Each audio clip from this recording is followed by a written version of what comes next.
Comencemos. El diezmo en el Antiguo Testamento fue un mandato para Israel. Imagina que vives en el antiguo Israel, estás rodeado de vastos campos de trigo, viñedos llenos de uvas maduras y rebaños que pastan bajo el sol abrasador del desierto. Eres un agricultor, un pastor o un comerciante y cada año una décima parte de todo lo que produces no te pertenece, le pertenece a Dios. Desde tiempos de Moisés, el diezmo no era una opción ni una sugerencia, era un mandato divino. No se trataba solo de dinero o riqueza, sino de un sistema diseñado por Dios para mantener el equilibrio en su pueblo. Pero, ¿por qué era tan importante? Los levitas, una tribu elegida para servir en el tabernáculo y más tarde en el templo de Jerusalén, no tenían tierras propias ni podían trabajar como los demás. Su única labor era el servicio a Dios, realizar sacrificios, enseñar la ley y mantener la conexión espiritual del pueblo con el Creador.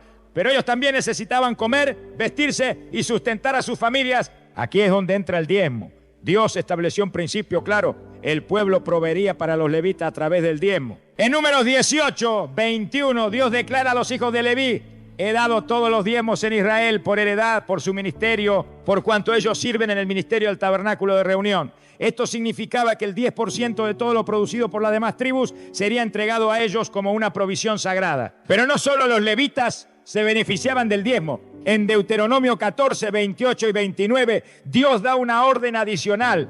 Cada 3 años el diezmo debía destinarse a los pobres, huérfanos, viudas y extranjeros que vivían en la tierra. Era una forma de justicia social, un mecanismo divino para garantizar que nadie quedara en el abandono. Ahora, detente un momento y piensa en esto. El diezmo en Israel no era un sistema de enriquecimiento personal para los sacerdotes, era una estructura de sostenimiento del culto, justicia y equidad. Sin embargo, con el tiempo algo comenzó a cambiar. La historia bíblica nos muestra que Israel no siempre fue fiel en dar sus diezmos.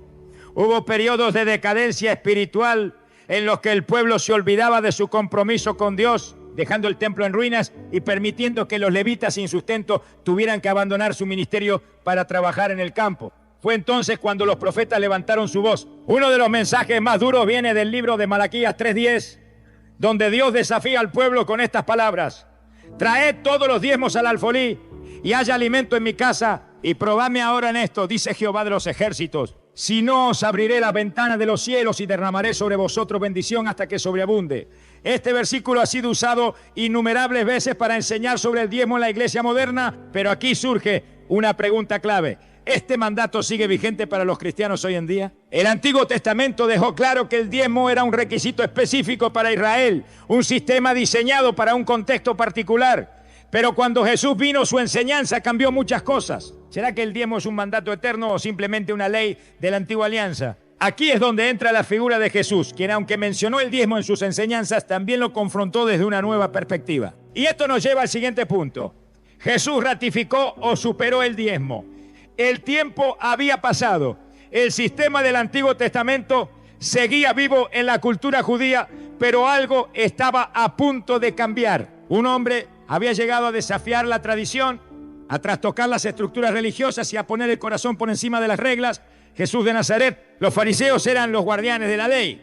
Ellos diezmaban meticulosamente hasta el más mínimo detalle. No solo daban el 10% de su cosecha de trigo o su ganado, sino también de especias insignificantes como la menta, el eneldo y el comino. Todo debía estar contabilizado. A primera vista parecían modelos de devoción, pero Jesús veía más allá de sus acciones externas. Un día, en una de sus confrontaciones más duras, Jesús les lanzó una advertencia demoledora. ¡Ay de vosotros, escribas y fariseos, hipócritas, porque diezmar la menta, el eneldo y el comino, y dejáis lo más importante de la ley, la justicia, la misericordia y la fe! Esto era necesario hacer sin dejar de hacer aquello. Mateo 23, 23. Este versículo ha sido utilizado por muchos para argumentar que Jesús ratificó el diezmo, ya que dice sin dejar de hacer aquello. Pero detengámonos un momento.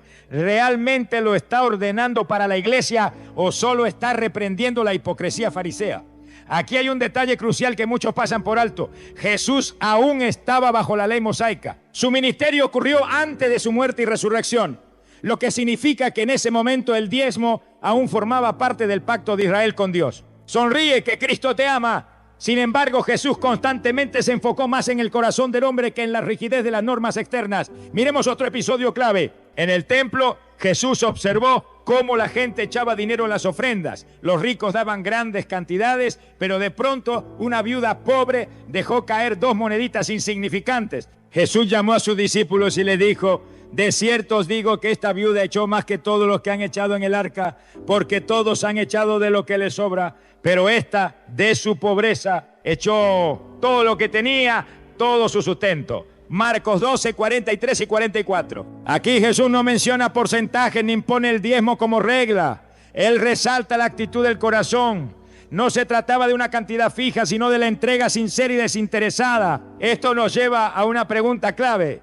Si el diezmo era tan importante, ¿por qué Jesús nunca lo ordenó explícitamente a sus seguidores? Cuando Jesús instituyó el nuevo pacto, ya no estableció una regla del 10%, sino un principio mucho más profundo: dar con generosidad y amor, sin restricciones ni imposiciones. Los apóstoles entendieron esto y nunca enseñaron a los cristianos a diezmar. En el libro de los Hechos y en las cartas de Pablo, Pedro, Santiago y Juan, no hay un solo versículo donde se ordene el diezmo como obligación para la iglesia. En su lugar, encontramos otro principio revolucionario: cada uno dé como propuso en su corazón, no con tristeza ni por necesidad, porque Dios ama al dador alegre. Segunda de Corintios 9, 7.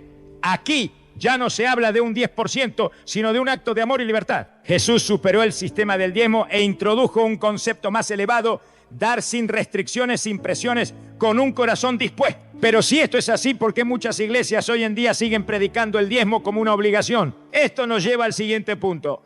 ¿Realmente el Nuevo Testamento enseña el diezmo o estamos viendo una distorsión del mensaje original? El diezmo, una práctica establecida en la ley mosaica con un propósito claro, ha evolucionado a lo largo de los siglos hasta convertirse en un punto de controversia en muchas iglesias modernas. ¿Cómo pasó de ser una provisión para los levitas y los necesitados a una herramienta utilizada por algunos líderes religiosos para controlar y lucrar con la fe de las personas? Para entender este fenómeno, es importante observar cómo muchas congregaciones han reinterpretado pasajes bíblicos fuera de su contexto para sostener la idea de que el diezmo sigue siendo una orden inquebrantable. Uno, el uso de Malaquías 3:10 como herramienta de presión. Uno de los versículos más utilizados para predicar sobre el diezmo es Malaquías 3:10.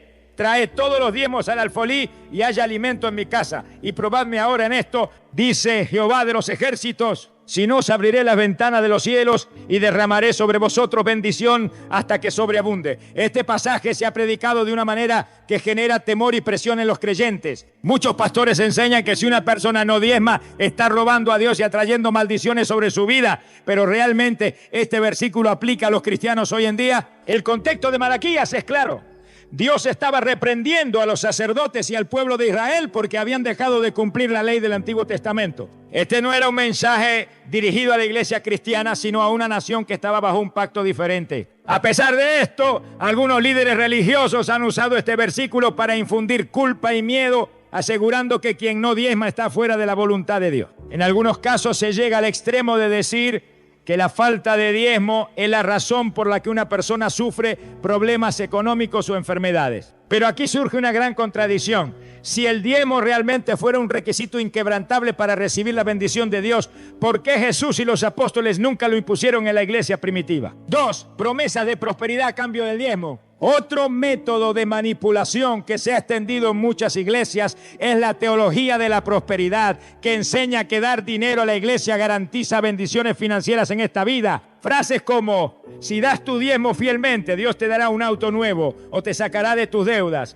O si siembras una ofrenda especial hoy, recibirás un milagro en los próximos días. Dios multiplicará tu diezmo al 100 por 1. Estas enseñanzas han llevado a miles de creyentes a diezmar no por convicción, sino por la expectativa de recibir una recompensa material. Sin embargo, Jesús nunca enseñó que el dinero fuera una condición para recibir bendiciones. La verdadera enseñanza bíblica es que Dios bendice a quienes confían en Él, no a quienes compran sus favores. 3. Líderes que se enriquecen con el diezmo. En algunos casos, la manipulación del diezmo ha llevado al abuso financiero dentro de las iglesias. Se han visto pastores multimillonarios con aviones privados, mansiones de lujo y un estilo de vida extravagante, mientras muchos de sus fieles luchan económicamente. Esto no es lo que la Biblia enseña sobre la generosidad. En el Nuevo Testamento el propósito de las ofrendas no era enriquecer a los líderes, sino cubrir las necesidades de la comunidad. En Hechos 4:34 y 35 se describe cómo los creyentes compartían sus bienes para que nadie tuviera necesidad.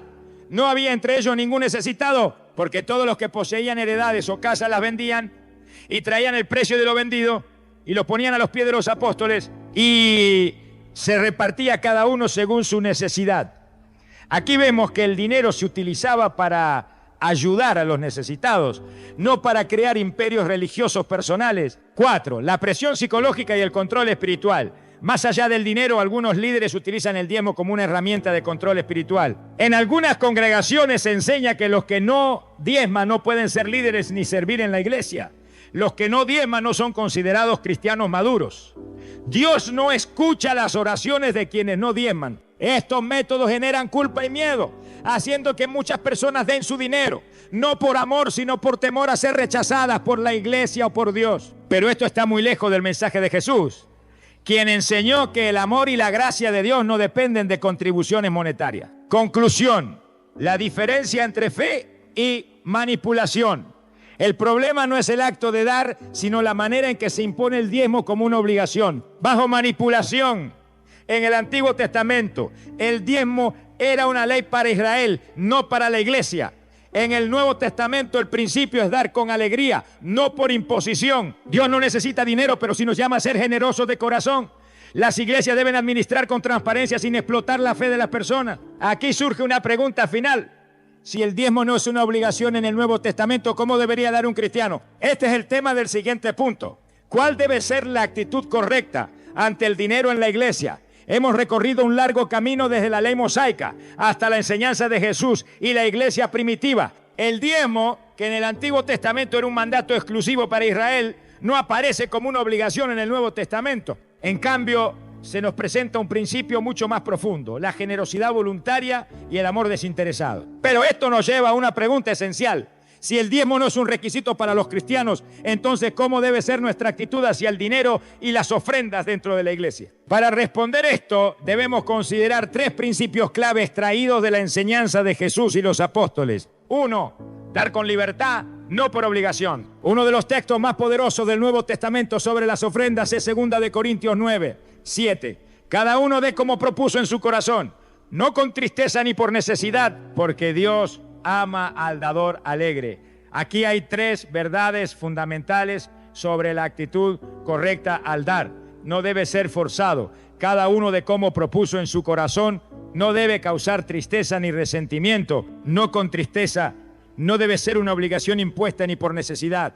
En otras palabras, dar es un acto de amor y gratitud, no una cuota obligatoria. La gran diferencia entre el diezmo del Antiguo Testamento y la ofrenda del Nuevo Testamento es esta. Uno era un impuesto religioso, el otro un acto de amor voluntario. Entonces, en la iglesia de hoy, nadie debería sentirse obligado a dar un porcentaje fijo, sino que cada persona debe decidir en su corazón cuánto puede y quiere dar. 2. La generosidad como estilo de vida. El mensaje de Jesús nunca se trató de números ni de porcentajes, sino de una transformación completa del corazón. En Lucas 6:38, Jesús dijo: dad y se os dará, medida buena, apretada, remecida y rebosando, darán en vuestro regazo, porque con la misma medida con que medís, os volverán a medir. Este principio no se trata de una promesa de riqueza instantánea, sino de una ley espiritual de generosidad. El que da con un corazón sincero, sin esperar nada a cambio, será bendecido de muchas maneras. Pablo también reforzó esta idea cuando enseñó a la iglesia en Hechos 20:35. Más bienaventurado es dar que recibir. El verdadero cristiano no da porque se siente presionado o porque espera recibir algo a cambio, sino porque entiende que su propósito en la vida es ser una bendición para otros. Aleluya. 3. Dar para ayudar a los necesitados, no para enriquecer a líderes. Una de las razones por las que la iglesia primitiva impactó tanto al mundo fue su solidaridad y amor incondicional. En Hechos 4, 34 y 35 se nos dice que en la primera iglesia no había entre ellos ningún necesitado, porque todos los que poseían heredades o casas las vendían y traían el precio de lo vendido y lo ponían a los pies de los apóstoles y se repartía cada uno según su necesidad. Esto es completamente opuesto a lo que muchas iglesias modernas hacen con las ofrendas. En vez de usarlas para suplir las necesidades de los pobres, en muchos casos se han utilizado para construir imperios religiosos, comprar mansiones y financiar estilos de vida lujosos. Aquí es donde cada creyente debe ser sabio y discernir dónde está poniendo su dinero. Se está usando para ayudar a los más necesitados, se está invirtiendo en la expansión del evangelio y en el bienestar de la comunidad, o está sirviendo para mantener un sistema de enriquecimiento personal de líderes religiosos. El verdadero propósito de la generosidad cristiana es suplir las necesidades de la iglesia y de los más vulnerables, no financiar el egoísmo de unos pocos. 4. La transparencia y la responsabilidad en la iglesia. Un aspecto crucial en la enseñanza bíblica sobre el dinero es la responsabilidad con lo que se recibe. Cuando Pablo enseñaba sobre las ofrendas, siempre aseguraba que hubiera un manejo transparente de los fondos. En 2 Corintios 8, 20 y 21, Pablo dijo: evadiendo que nadie nos reproche en cuanto a esta abundante ofrenda que administramos, procurando hacer las cosas honradamente, no solo delante del Señor, sino también delante de los hombres. Esto significa que cualquier iglesia que recoja ofrendas debe ser completamente transparente en su administración. Deben rendir cuentas públicamente sobre cómo se usa el dinero. Deben asegurarse de que los fondos realmente vayan a la obra de Dios y a los necesitados. Deben evitar cualquier señal de corrupción o mal manejo financiero. Cuando hay transparencia, los creyentes pueden dar con confianza y sin temor a ser manipulados. 5. ¿Cómo puede un cristiano dar correctamente? Ahora que sabemos que el diezmo no es una obligación, sino que la generosidad debe ser voluntaria y con propósito, ¿cómo debería un creyente manejar sus ofrendas? Aquí algunos principios prácticos. Da con gozo y libertad, sin sentir presión ni culpa. Apoya obras y ministerios que sean transparentes y ayuden a los más necesitados, no desesperando recibir algo a cambio, sino con un corazón sincero. Haz que la generosidad sea un hábito en tu vida diaria, no solo dentro de la iglesia. Conclusión: más allá del diezmo, un corazón generoso. Al final, el mensaje de la Biblia sobre el dinero es claro. Dios no busca tu dinero, busca tu corazón. La generosidad no debe ser una carga, sino un gozo. Las iglesias deben manejar con transparencia las ofrendas, evitando el abuso. Y los cristianos deben dar con sabiduría, apoyando causas que realmente reflejen el amor de Cristo. El problema nunca ha sido el diezmo en sí, sino cómo se ha enseñado y manipulado en muchas iglesias. El verdadero cristiano no se pregunta cuánto debo dar, sino cómo puedo bendecir a otros con lo que Dios me ha dado. Este es el verdadero espíritu del evangelio: dar con amor, con libertad y con propósito. Oremos: Señor, abre nuestros corazones para dar con amor y no por imposición. Que nuestra generosidad sea un reflejo de nuestra gratitud y no del temor. Permítenos discernir tu verdad y vivir nuestra fe con integridad, sin ataduras ni manipulaciones. Enséñanos a dar con alegría según lo que has puesto en nuestro corazón, y que nuestras ofrendas sean un acto de amor genuino, no una carga impuesta. Amén. Ahora que has escuchado esta enseñanza, la pregunta es: ¿qué harás con esta verdad? No te quedes solo con esto. Los próximos videos llevan este tema aún más lejos y responden preguntas que muchos evitan. Haz clic en los videos que aparecen en pantalla ahora mismo y sigue descubriendo lo que la religión nunca te contó. Y si aún no lo has hecho, suscríbete a Enigmas Bíblicos para seguir recibiendo contenido que desafía y fortalece tu fe. Nos vemos en el próximo video.